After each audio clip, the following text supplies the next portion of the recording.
Man, kan candidate le bial tu zam tak le dan vice president headquarter ka thop hui te zaina local com song song te chibai ka buk chuwa nimin pia khan a chek bial a kan zuk kala dam pareng puya mithar zariat le som sri panga kan zuk lom lu ta Waina sai rang din thara mithar zani le panga kan lom lut le a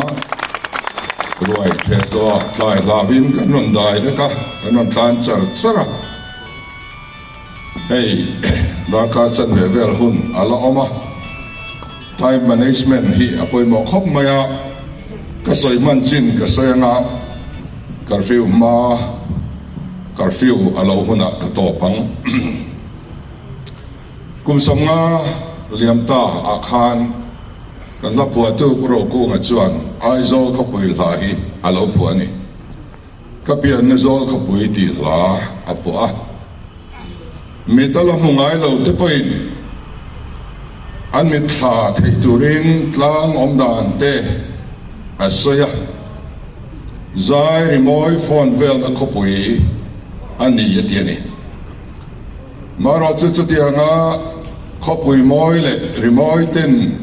atuam vel khopui ni ma sila tlang ke ma mon moi ma la innun a moi lo batini ichunga sual na do ra la ngalien dikna famta felna thomta o apoi e mai ati he khopui moi tak ring tu te chen na khopui hi achunga in opna le achunga mi chen ten kan jil lo chuan sual na ko pui alo chang thei don tareng mai alo ni a maro chu a phal lo bani ka pia na zol ka pui tloman ka phal lo che thole ta che mo watini fel na sil puan sinin thole la limten ileng zok kang tin puro ku gan min soma e ai zol khopui hidin thar le turin zpm hian ma kan thiamam tok in kan la a tun tho tran lom tura hian puro ku ngalim city park kan candidate zong te an local khom dona chuta chuan puro ku nga hla hi kan sa anga he khopui din thar le tur hian kan in lan thar don ani ole manifesto kan niya uluk takin kan duanga amaro chu kan ti thei ngei tur chau kan duang ani MNF ten kunga he ko pui hian opa enge min tiang kha common cemetery than mua in trom te min tiama mire thei in sak te min tiama til tam tak min tiama ro buai thlengin min tiama vaina hian ti lot lim awm lo man ta to congress in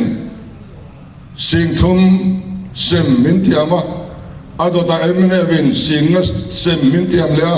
ado le congress in nuai khat sem dona emnevin nuai thum sem dor bong ruwa ang maya an mi hring pui te min ngayin min lilama nin chan hoi siaka kum som zel an lal pa nge ni nima sila anin tiamang za di min pakhat ma an sem ngai lo mana singa min tiama cheng sang lia sem tu kami te khan poi na hian nuai thum min tiama ni chumale upapisi thang lo te na tialong kan venga nula pakadian so na paya ngati nge he pa so ni pai mai kan tia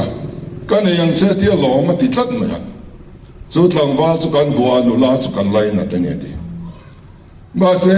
chu thlang wal la ka bok chuanin son voi dia pai le ati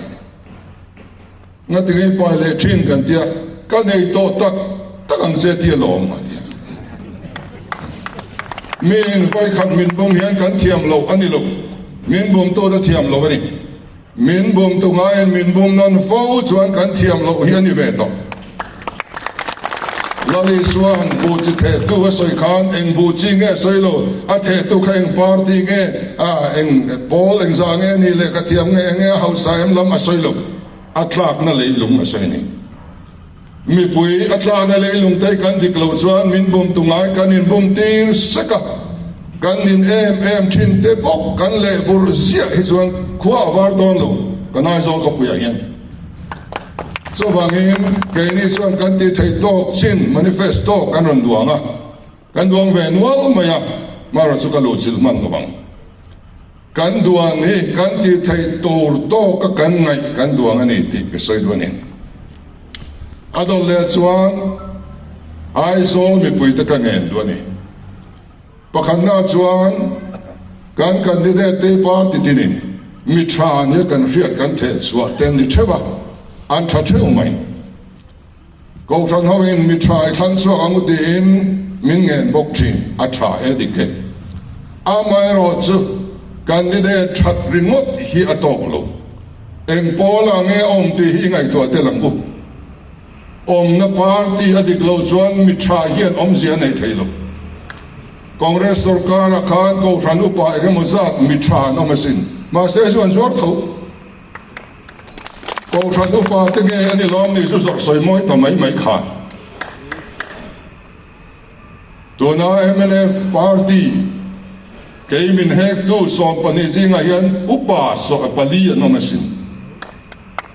an ko ran min me an beng beng nge yang karing an mi mal du dan chuan ni hau karing lo anom na party a fulo ba upa mi hek ching an ni taringut mai oi de osin cho tiang zel chuan BJP hian anom te enge ma chani om nu a chuan ram thar hi vei mang to lo reng mizo nationalism poi tui reng mi a lo bang om na party hi a poi mo MNF culture oma Congress culture oma ZPM culture om vaina mi kalom lu na po Congress culture te MNF culture te ron la lut su kan phalo kati party dara chuan kan fria zani lang meeting a hian rui lok balsi melchesi rimchesi khatia kan si hoi ZPM a chuan chu chom velo kan phal velo culture khat nei kan ni so wang chuan voina hian kan ni ne ni kan chuang khop mai ale khapu atang ri mat po kan than tlak ning ka hriat an ma ro chu ami pia lama khan eng pola nge a om hi ingai tong bu apalina chuan sang ni le som ni pathum kan vote dil don ani sang ni le som ni pathuma he kan in thlan hian kongro asudon ani tuna hian MNF lo tlata sila AMC a hian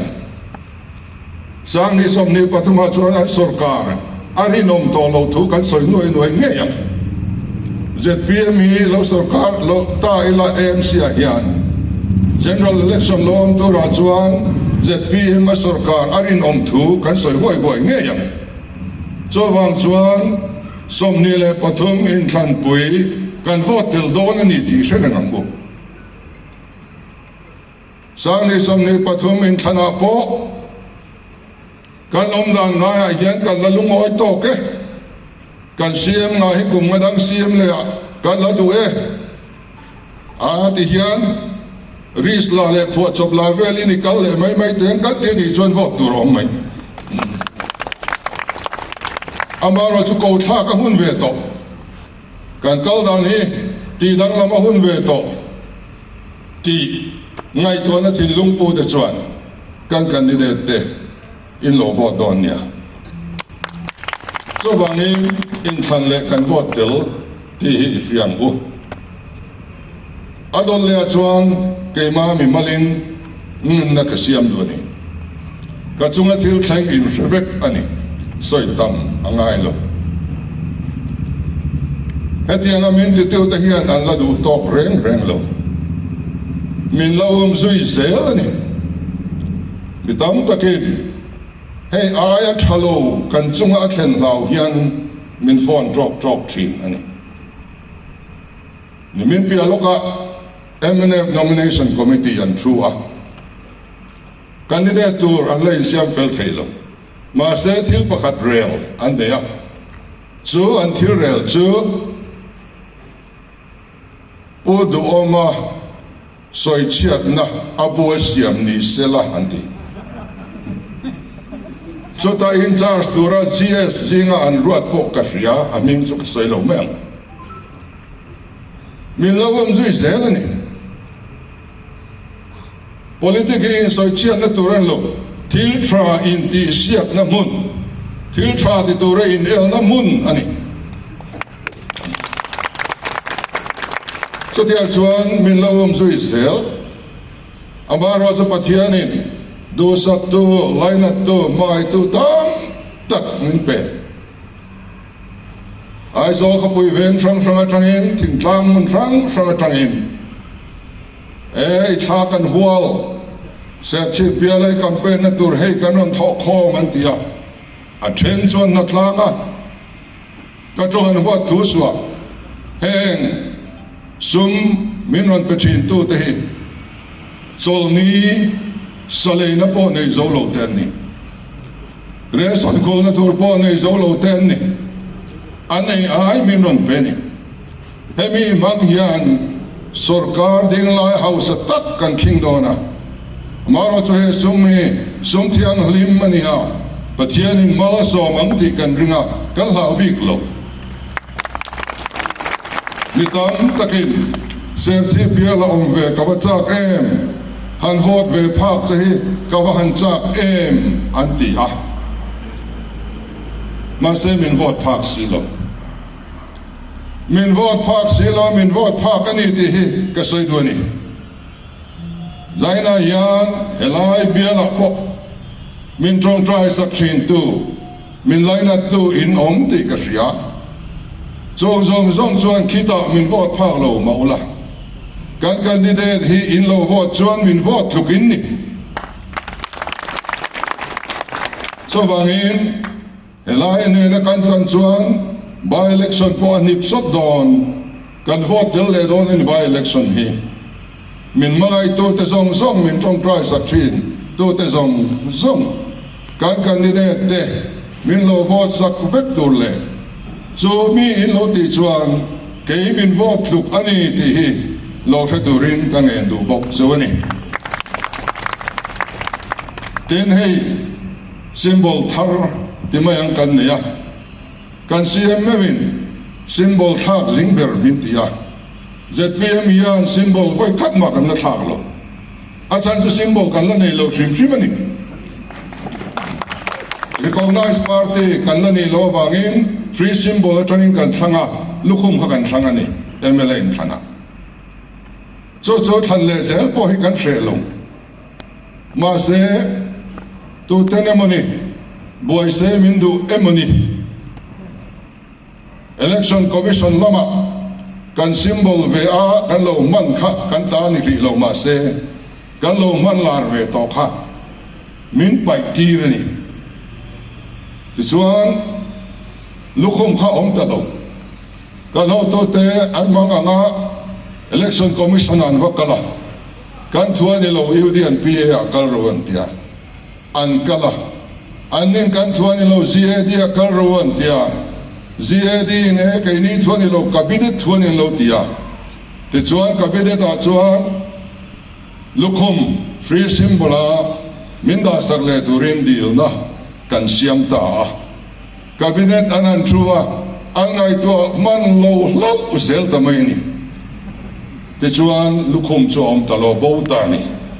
lo tling an interview mai thei nima sela lukhum aya khan ni chuak lai lo om ta nol mai ni voina yan ni chuak symbol mang thei durin e party hi pathian ram ruat namak tak nen alo thleng ta kan symbol ero chu kan la thak ve mi alo symbol kan la nei lo wangin MNF zok ero chuan an thak to mana saken mang thina tu na arsian mangani arsi 20 guna nge alan thin chuna lang ngai lo sa na ni arsi symbol sujan royal na hun thim men tin na ni so bangin zan thim noya chuan noi thum po sem tak tak thei lo so bang chuan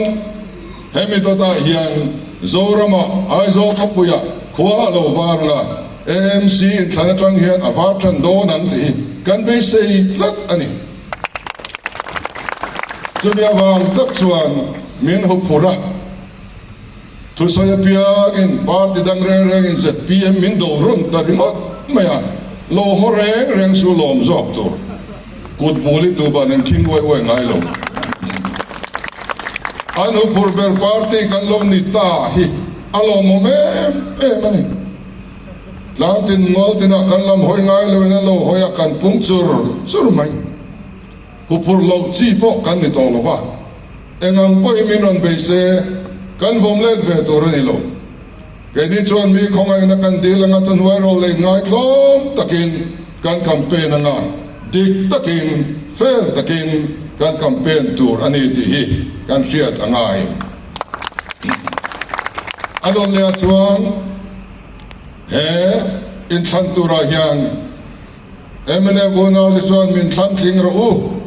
ruling in thantling lo chuan atia mi te pon ho ti ro so me thing nen te min tle khin ti ro kan la riat vek kha ni ma sela he AMC hi asum hi direct adel yatra local finance commission in aron pet ani Mizoram budget a elo Delhi atangina khan paina non pe na kuman sum pe le turzat po kahia kum le mi ale pe kami po kahvet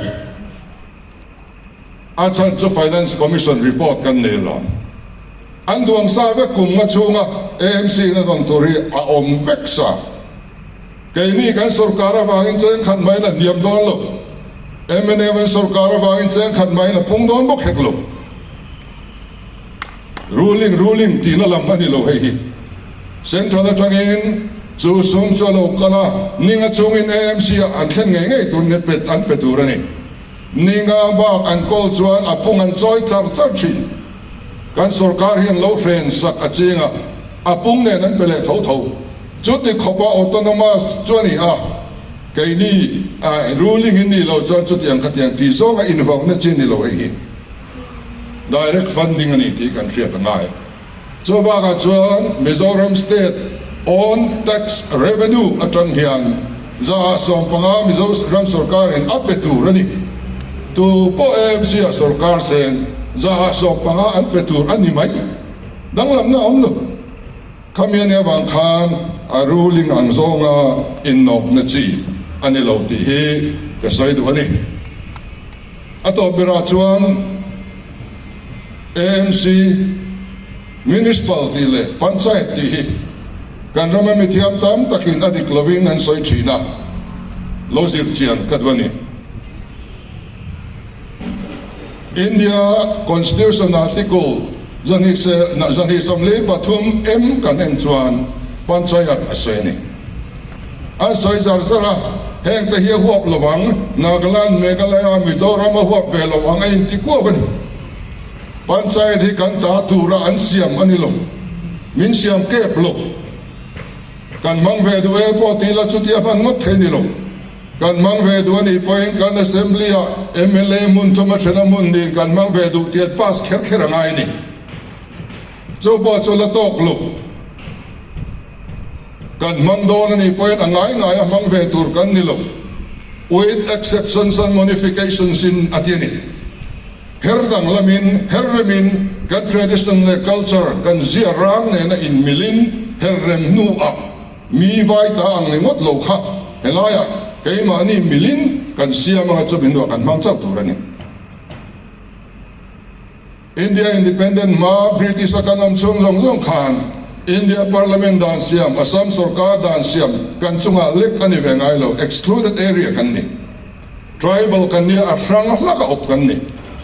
kan independent khan vai thim pui zinga dan pakhat mang mai chi kan ni lo ti Dr. Ambedkar karan afia nasa taka Constituent Assembly anin dia lai khan 6 schedule himin peni he the British kun lai kan omdan angkha India independent noya po chim rola kan ong lo turin 6 schedule himin pe ta hian kan himani 6 schedule hi nei lo la chim ro kan ni dai tong so wangin 6 schedule mangtrin tribal area ate panchayat kan mangve duani poin chung kan him na chu kap lu tin zeptelin kan siam dang lam ani chuan man ve kha poilo working group phei chuan in aminga po andu tuan vuang ati panchayat ti kher po ngai lo village council po kan ti sui zel the tuna phei chuan panchayat ten an don thin kha kan VC te song song hian direct in finance commissioner trai poisa an dong vek to panchayat kan o na kha abo to kan in ang reng to VC song song in an don za tur hi kan phevek tuna police kan nei vek kha ruling VC ko opposition VC adang lam chong to lo a system hi adang to ne kha municipal ni panchayat ni adol le chuan municipal kanen chuan article 243 ZC lo chuang le hey schedule area le tribal area chuan man ve ni lovang atia min huap lo le ni municipal hi kan ta na anduan anilo ti hi friang kan lo it ve kan mang ve du ani poin with exceptions and modifications atileni herdang lamin kan siarang ne na imil tura herdang lam phot no man turani municipal hi dona hian soimoy vak kanom anyang agin kan man chuan kan tan thalo MNA party municipal hi kan nau te hinani adin tu kan ni min voru alei tu kan ni antia chuan chinilo Congress in kay ni so kani anon ti bokanin chuan ani na ta chuan ZNP kan ni lai khan municipal bill ZNP Mizoram Assembly apulun masaber chume kan pudlu ni chuan kan nam him na omin kan pulutani MNF sarkar in min par hak sakani maserin lo thai lo angin an ngaya kumle loka tuna municipal act 2007 kan ti anon puluta chumini chuanin ka social na sa emani herdang lama omlo herre ma omlo vairama mi angin copy ri mata ala poi don so vain withdraw le ri ro siam thazet ula ti chuan kan pass don nia ka tingoi ingoi andu loan pass luini ti chuan kan mangta municipal chemi ani tuna kan nei hi khopui dang zela ina yang ten ti le nga achan chu modified lawa kan man awangin kan tribal milas her rim ani lo wangin sang ni le som pania AMC trading regulation ar siam tabaya vai sum dong tu anin register the sup maya relo te aza som thum pariat anin register manani so to do lovin kan NGO le kan sum dong community ten AMC office wall antum ni ta AMC kha atlatani kha poide wesin chu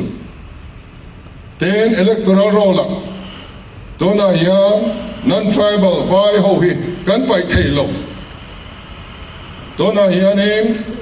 engtinge kan ti angan tia min som ve mana angai to don kha na drafting committee ka tel ve non tribal hi rola tan kan pai thai si lowa adana tak ki chuan tilang lovila tilang ga mom lowa ama ro chu executive order in village council electoral roll and mang iti meng bu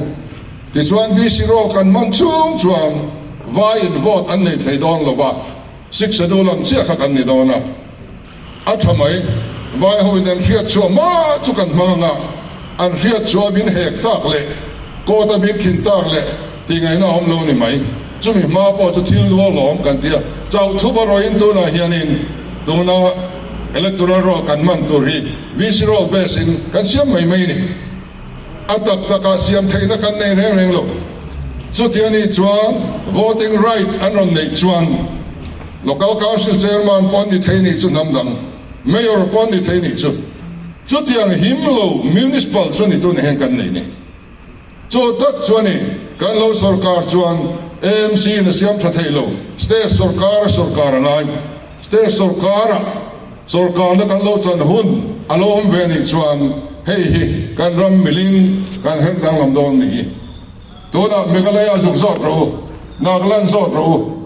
municipal andu ve mia lo enga te kan thenom te poi kan zo lo thang ni thang thu ma liap to municipal an mingin an nei ri mata administrator pakhat officer pakhatin staff ani thum ne ne kol ri mata ULB grant te po an dong mia lo Nagaland a person an du lo lu to kan protest a mi pan ni an ka lum pani chu te kan tla mi poi dang te poi na an du lo em kha elaya hian kan mi thiam pui na that sia soin her dang la mangai ti po soi tel si la vin kho pui da nai mang veng kan ti vak mai hei poi em ma chu wang sa dun hun hi a soi da rem changa ka ngaya kan soi tel ram ani ole a to bera chuan he kan mai thalom tura hian kan vote thak hian omzia